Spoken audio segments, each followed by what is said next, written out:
La citadelle actuelle a été conçue et construite à la fois par Vauban et par les Espagnols entre 1668. 1668, c'est l'époque de la première conquête française de la Franche-Comté et de Besançon, et pour l'essentiel 1683.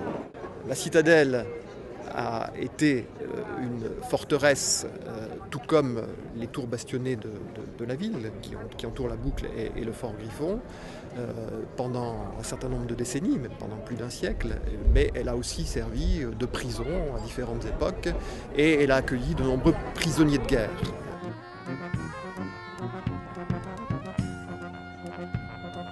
Depuis 50 ans, puisque nous fêtons aujourd'hui son 50e anniversaire de vie civile, elle a une nouvelle fonction, une fonction culturelle et touristique, sous l'égide de la ville de Besançon.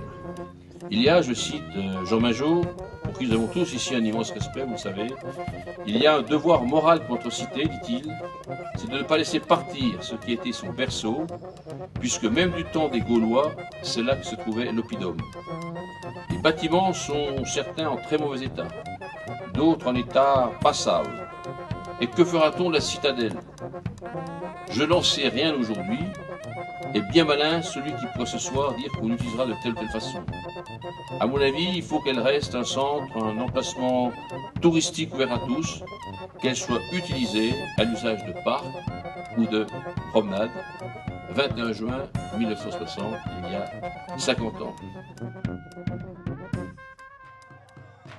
Aujourd'hui, on peut dire qu'il y a deux axes. Il y a un axe histoire et société, avec en particulier la forteresse, le patrimoine Vauban, le musée de la résistance et de la déportation et le musée Comtois. Et puis il y a d'autre part un deuxième axe qui est consacré au vivant et plus particulièrement orienté vers la biodiversité. C'est le Muséum d'histoire naturelle qui réunit les collections naturalisées et surtout les collections vivantes, jardins zoologiques, insectarium, aquarium, noctarium.